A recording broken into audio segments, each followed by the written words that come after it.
Bismillahirrahmanirrahim. Elhamdülillahi Rabbil alemin. Ve salatu ve selamu ala Resulina Muhammedin ve ala alihi ve sahbihi ecma'in. Ve men tebi'ahum bi ihsanin ila yevmiddin.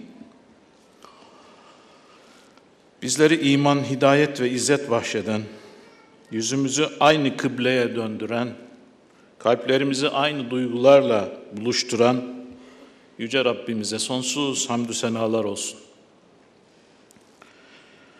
Hazreti Adem Aleyhisselam'dan sevgili Peygamberimiz Hazreti Muhammed Mustafa sallallahu aleyhi ve selleme kadar insanlığa rehberlik eden tüm Peygamber efendilerimize sonsuz salatu selamlar olsun.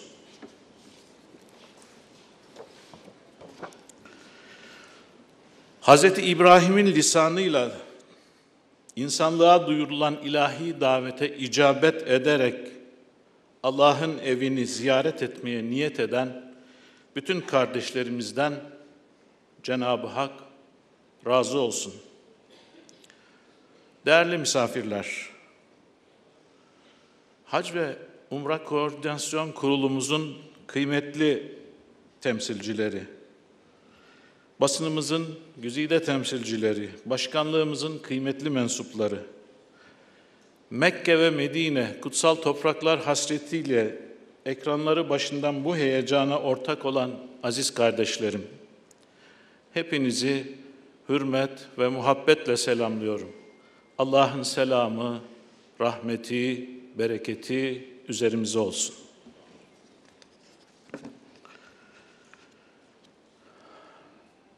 Kıymetli kardeşlerim, bugün kutlu bir yolculuğun yeni yolcularını belirlemek üzere bir aradayız.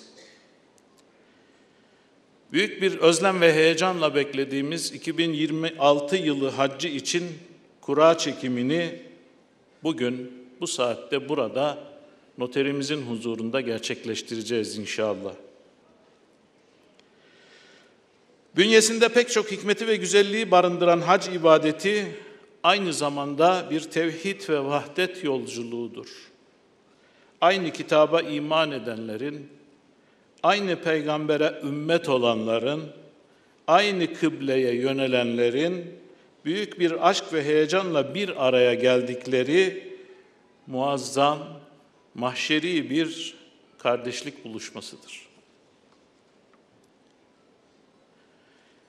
Müminleri Allah'ın tevhid çağrısına ulaştıran bu eşsiz ibadet, Müslümanlara ümmet olma şuuru ve kardeşlik bilinci kazandırmaktadır.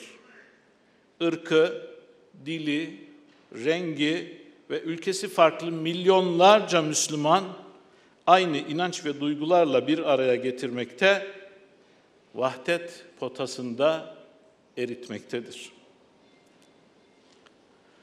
Diyanet İşleri Başkanlığımız olarak bizler her yıl büyük bir aşk ve heyecanla gerçekleşen bu büyük buluşmada milletimize rehberlik etmenin onurunu yaşıyoruz.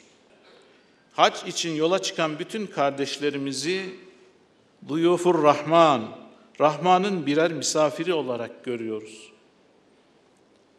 Hacılarımıza hizmet etmeyi, onların bu meşakkatli yolculuğunu kolaylaştırmayı en büyük şeref kabul ediyoruz. Diyanet İşleri Başkanlığı mensupları olarak bizler de sizlerin bu heyecanına şu an itibariyle ortak oluyoruz. Burada şu hususu da arz etmek isterim. Kura sonucu ne olursa olsun, asıl olan sizin yüreğinizde hissettiğiniz duygu ve heyecandır. Kurada adı çıkanların sevinci de, bu umudu seneye taşıyanların hüznü de Allah katında çok makbul ve kıymetlidir. Çünkü yaptığımız ve yapacağımız bütün ibadetlerde önemli olan imanımız, niyetimiz ve samimiyetimizdir. Cenab-ı Hak kalbimizde taşıdığımız imanımıza, niyetimize ve samimiyetimize bakacaktır. Amellerimiz niyetlerimize göre değer kazanacaktır. Dolayısıyla bu kura sonucu ne olursa olsun, niyetimiz halis ise o bizi Allah'ın rızasına ulaştıracaktır. Suudi Arabistan yönetimi tarafından Mescid-i Haram'a girişler dahil hemen her yerde sıkı kontroller yapılmakta. Sadece hac vizesi ve nüsuk kartı olanların hareme girmesine müsaade edilmektedir. Hac vizesi ve nüsuk kartı olmayanların hac ibadeti yapmasına imkan verilememektedir. Bu durum söz konusu kişilerin ciddi sıkıntılar yaşamasına sebep olmaktadır. Dolayısıyla herhangi bir mağduriyet yaşamamaları adında vatandaşlarımızın hac yapmak için hac vizesi dışında bir yöntem arayışına girmemelerini ve bu tür vaatlerle kendilerini arayanlara itibar etmemelerini milletimizden özellikle ve öncelikle istirham ediyoruz. Bu vesileyle 2026 yılı hac kurasının her birimiz için hayırlı olmasını Cenab-ı Mevla'dan niyaz ediyor. Bu kutlu hizmette Cenab-ı Hak'tan işlerimizi kolaylaştırmasını ve ibadetimizin makbul olmasını diliyor. Bu organizasyonda emeği geçen bütün paydaşlarımıza şükranlarımı sunuyor. Hepinizi saygılarımla selamlıyorum. Allah'a emanet olun. Muhterem Başkanımıza çok teşekkür ediyoruz ve hemen kura çekilişine geçiyoruz. Değerli Başkan Yardımcılarımız, Bakanlıklar Arası Hac Cumhuriyeti... Evet.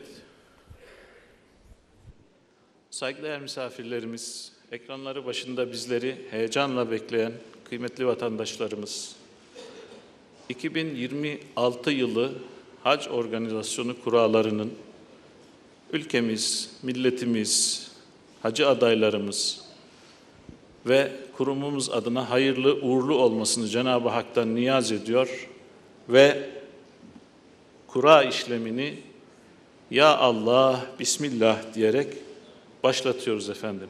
Allah hayırlı, mübarek eylesin. Amin. Bismillah.